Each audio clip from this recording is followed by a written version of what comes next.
Hi everyone.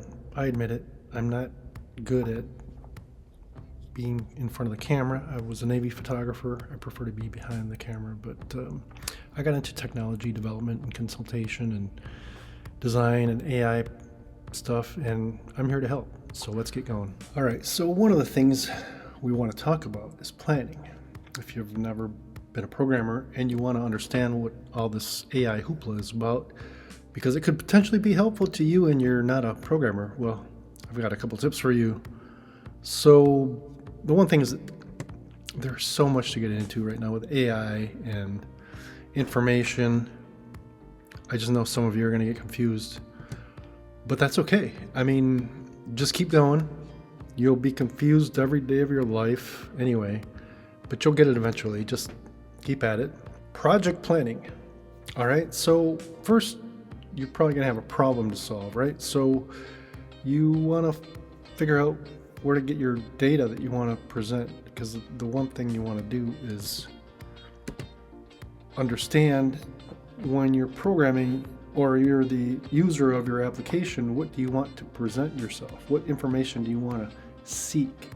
Okay, so in that scenario, you do want to sketch out any possible ideas you may have in order to understand how your interface is going to be, or at least the information you want to present.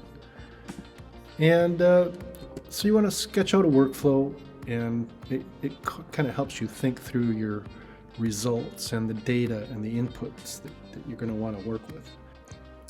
Well, I was going to get into this whole thing about how do you get into the coding, or how do you program with AI, and there's just a whole tons of no coding or low coding applications now. If you do a little research and look up no coding or low coding applications, you'll find something there. And I mean, it's amazing. They're just coming out of nowhere now. So usually for like under 20-25 bucks, you can take care of that and just sort of start to experiment.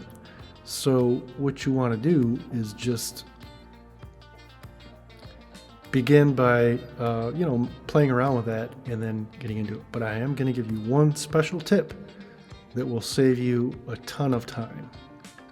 And one of the things I learned about when I was in the video game industry, I was an associate producer and I was working on these 3 games. I was just like 20 at the time.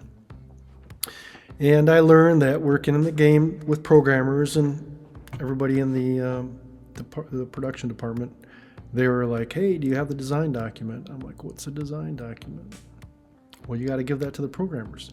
So if you just type in, I had to sit there and write a whole design document for these 3 games. So it's basically a recipe.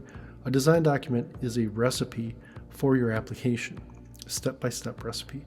And you hand that over to the programmer, and that gives them a really good idea of what they're going to be building.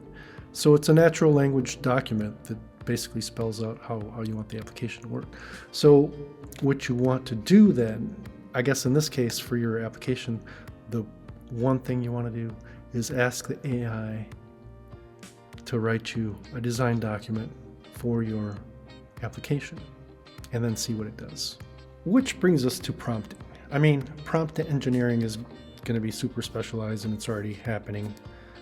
There's a lot of excitement and a lot of developments happening in prompt engineering. So that's a thing. I mean, like I said, there's just so much to get into.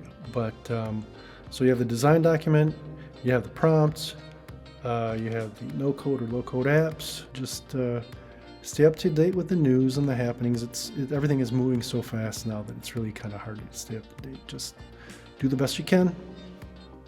Have a great day. I'm the AI Explorer.